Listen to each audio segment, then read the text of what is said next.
everyone, my name is Aminah and welcome back to Farm and Sisters. So today we're gonna be reading a book called What Makes a Great Story? What makes a great story?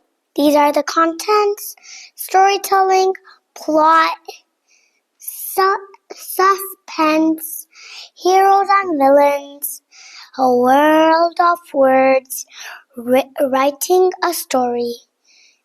And it's written by Liz Miles, illustrated by Timu Juhani. Storytelling. Stories have been around for thousands of years before writing was invented. People told stories out loud. Ancient paintings like this in Australia probably show popular stories from long ago. Wait, what?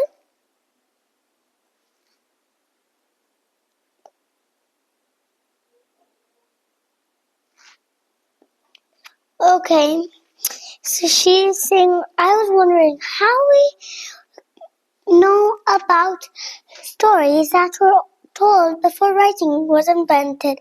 Then I spotted a clue in the picture and caption on this page. What do they tell you about how people remembered stories long ago? Let's look here. I think they remembered it maybe because when they wrote it on a cave, so maybe that those stories were there since they were painting stories. So I don't know. And guys, I totally forgotten to tell you, there are some rules. First rule, that you have to listen to me carefully. And should I tell you why? Because there's going to be some questions in the end. And second, there's going to be a buddy with us that is going to be telling some stuff they found, or maybe even some questions. So let's go to the third page. What is a story? A story is about a set of events and one or more characters.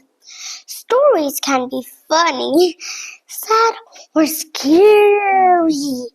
They can be set in the past or set in the future. They can be imaginary or real.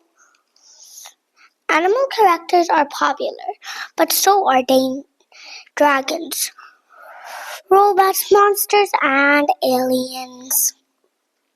The best stories stay popular for many years and are called classics. Wow. And here comes a question. And guys, I totally forgotten to tell you. I remember that when they said imaginary or real, I remember two words in my mind. First was fiction for imaginary and non-fiction for real. Did anything pop in your mind? Pop it down in the comments below.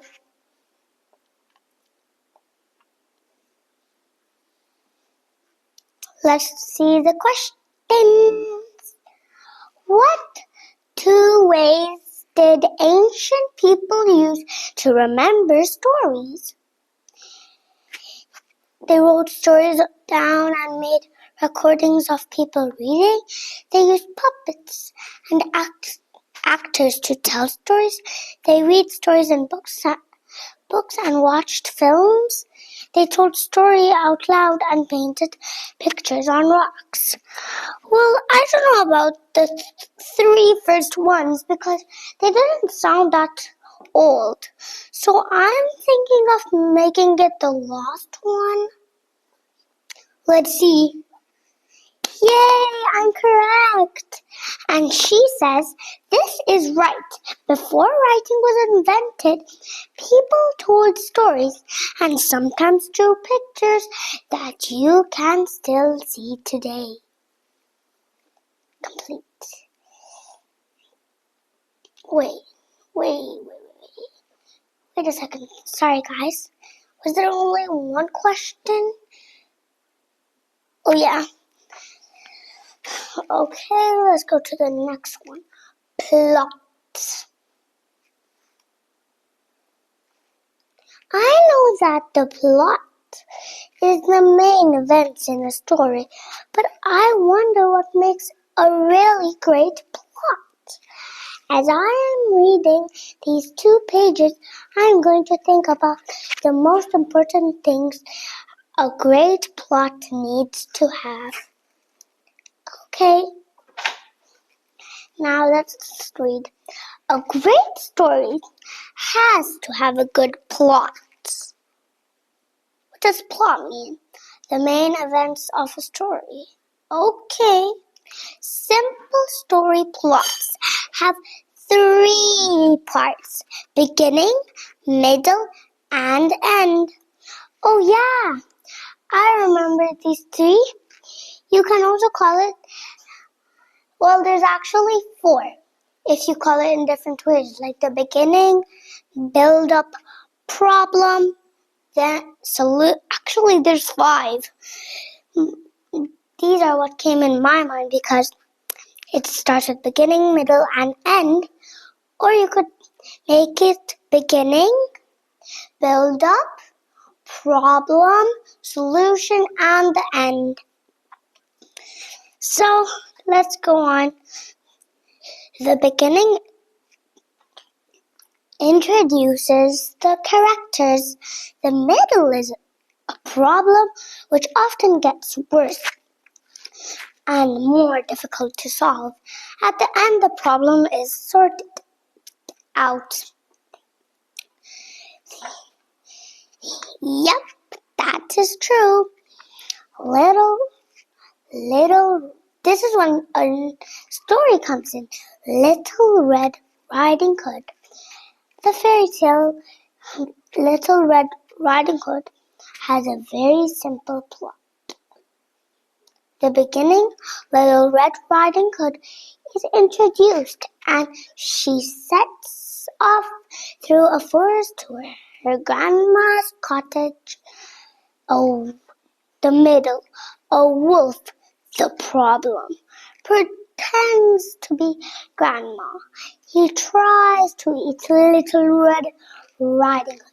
The end, the problem is solved.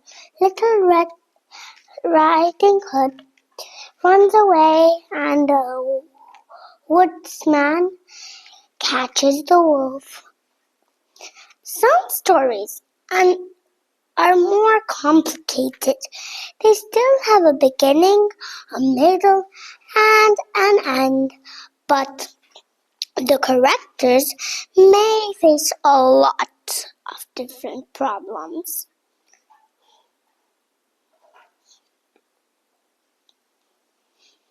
What are the most important things to have in a good story plot?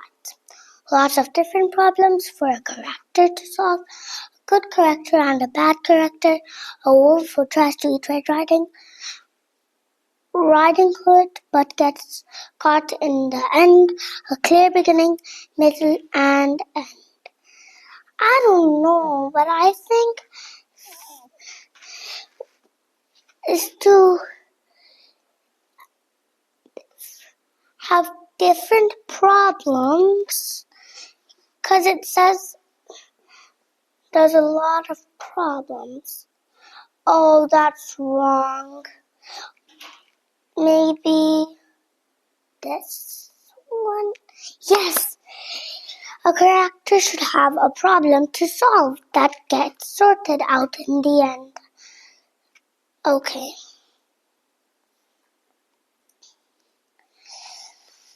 So, suspense.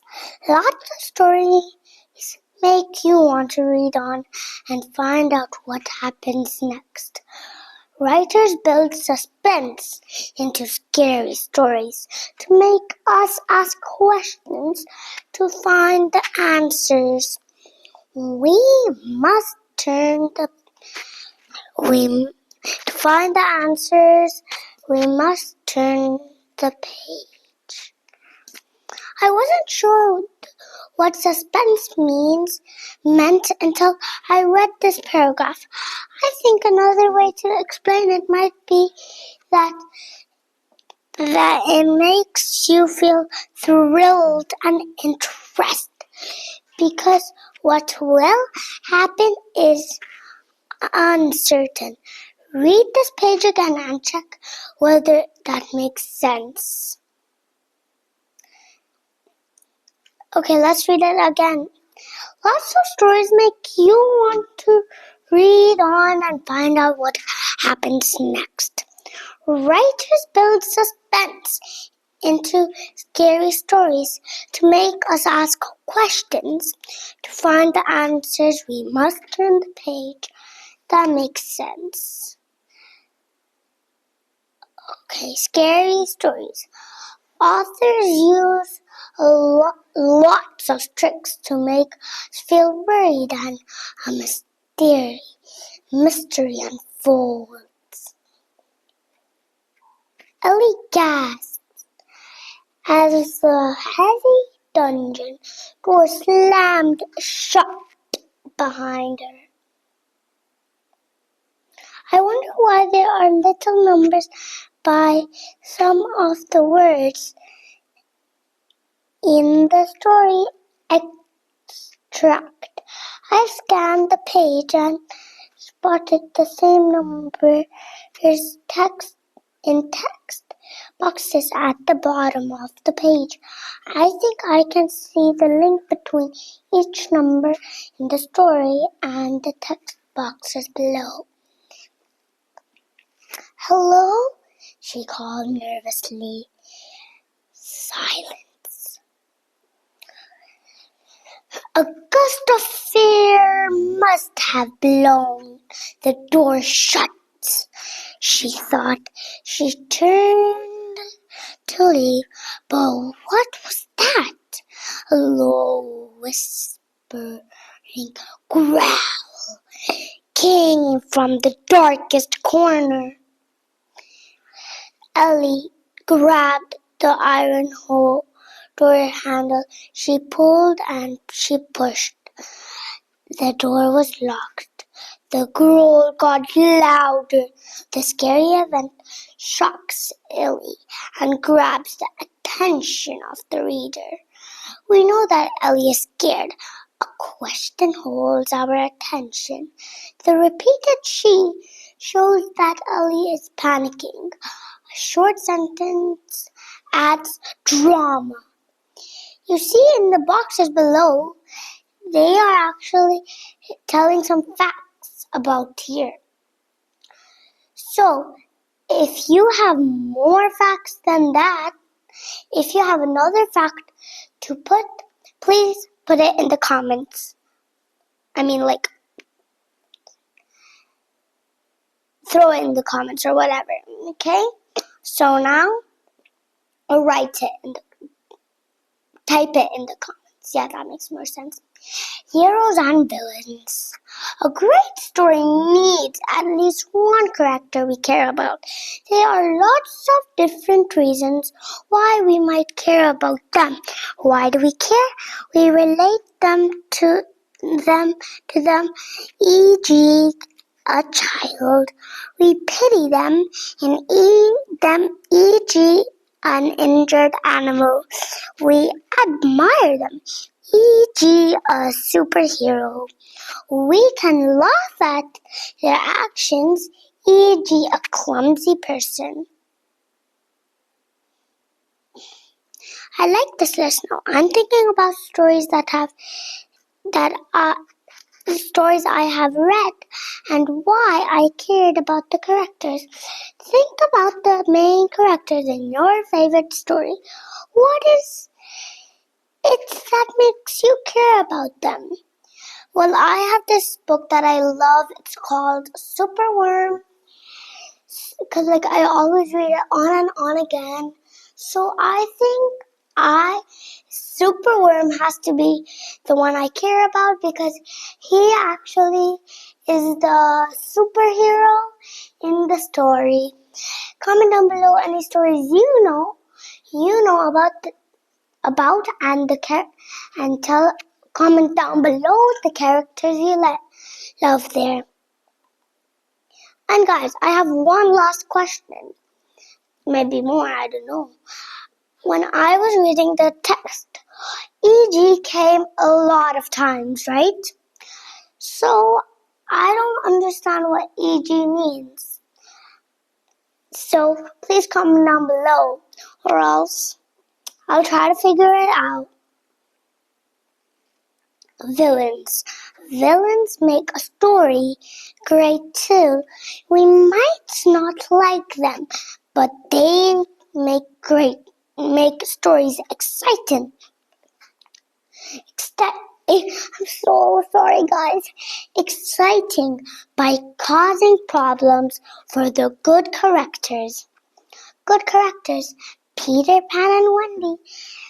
Aslan, Snow White and the Seven Dwarfs. Captain Hook. Villains. Captain Hook. White Witch.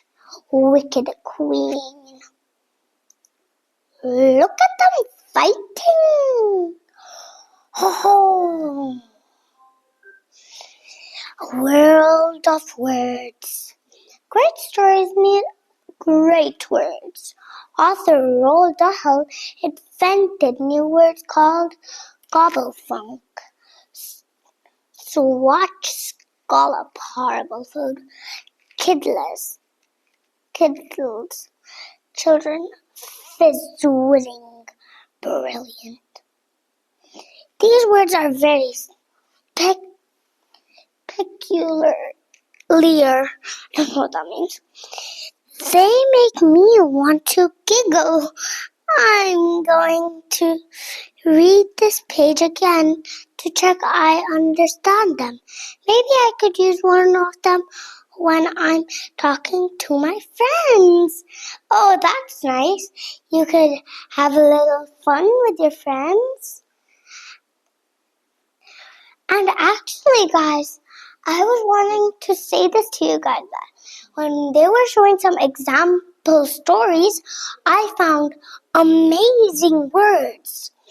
And they were they were just amazing words. So the books we were reading had amazing vocabulary.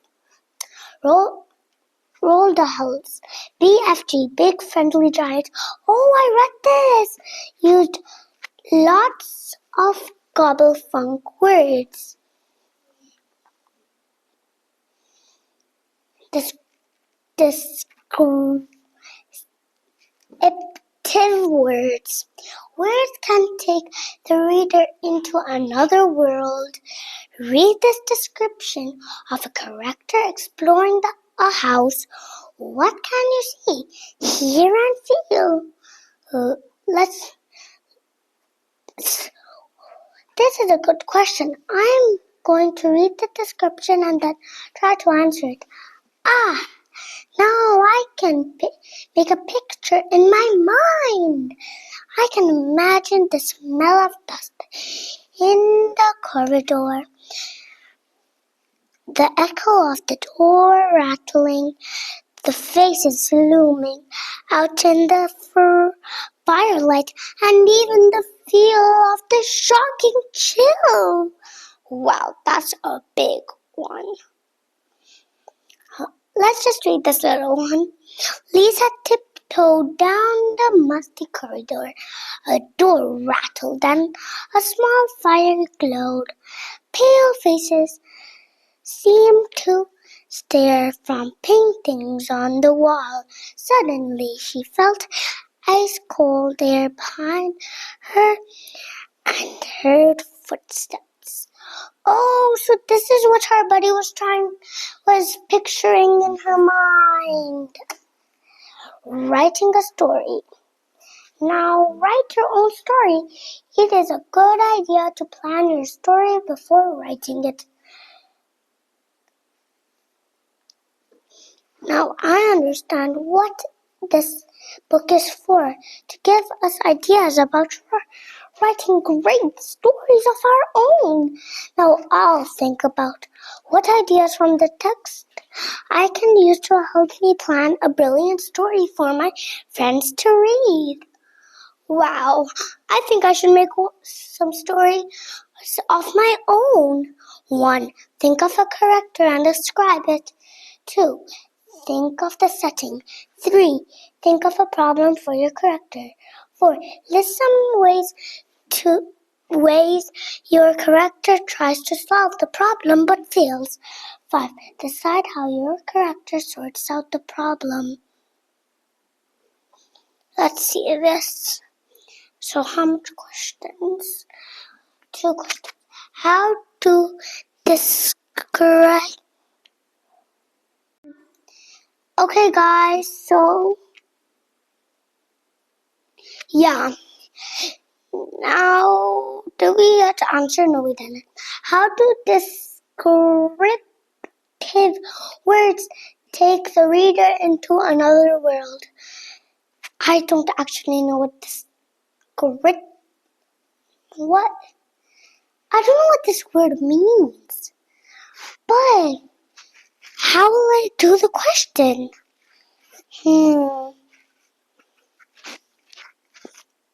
They didn't use this word at all. I don't know what to do. This is really hard. What should I do?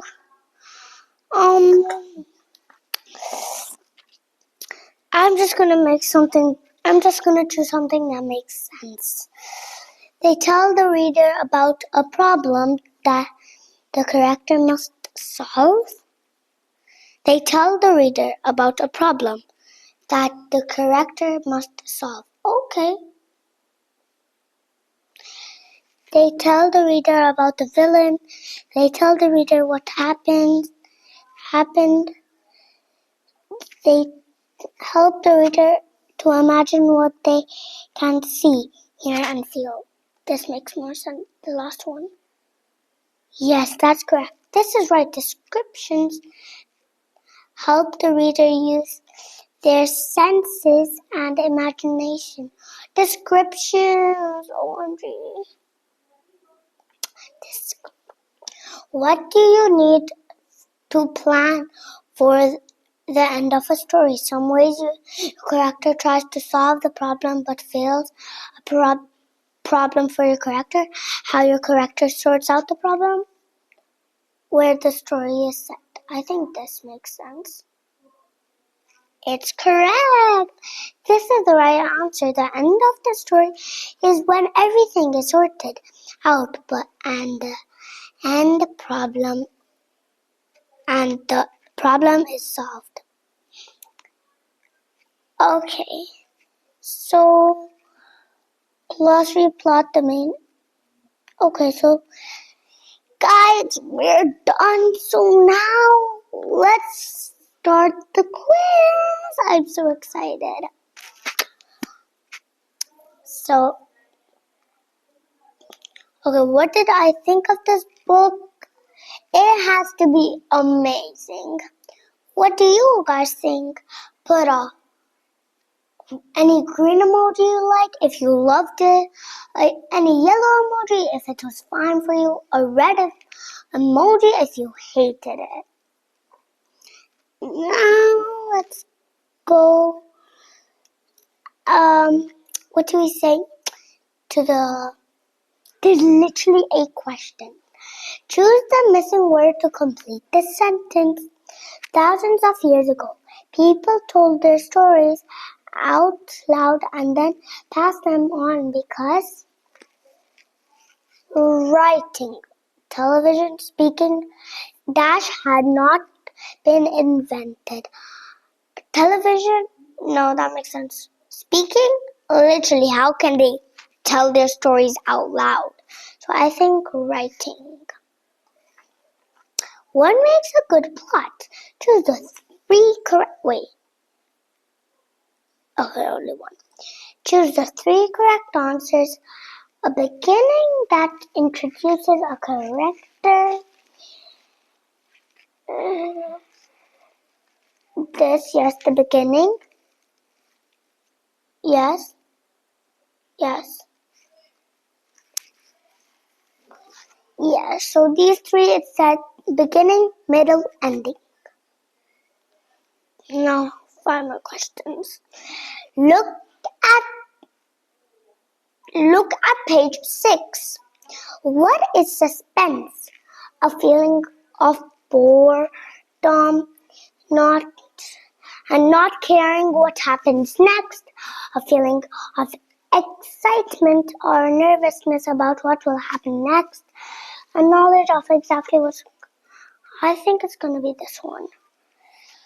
I'm scared. A feeling of fear so strong that you don't want to read on. I mean this one, the second one. Okay, there's just 4 more. Choose a word that tells you Ellie is feeling scared. Hello, she called nervously. Silence. I think nervously. Okay, now who are the good characters? Who are the villains?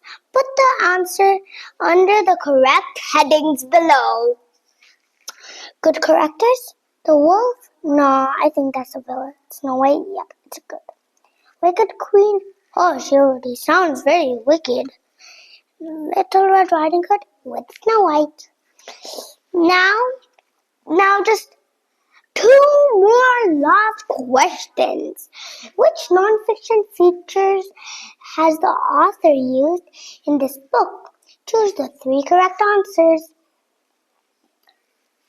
Photographs, non-fiction features, 3 they used tape.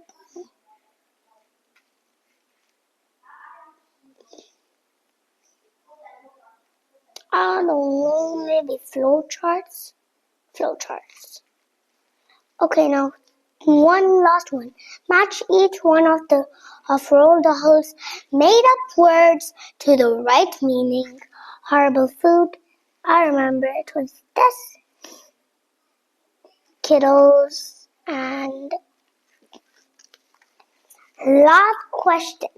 Put the sentences in order to show how to plan a story. List ways that character. Think of a character.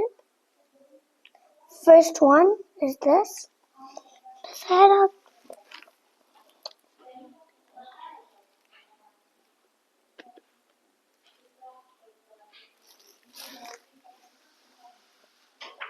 Okay, let's see.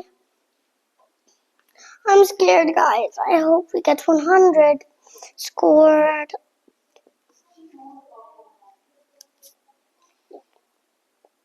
Yay, got 100. Let's check our badges. Ooh, I'm really excited to see our badges. Okay, badges. Awarded 21 days. Awarded a few seconds ago. Oh man, we only got 1. It's okay. So, I hope you guys loved this video. If you did, please like, subscribe, hit the bell, comment, and share to all the friends to hear what a wonderful story we have read. Bye!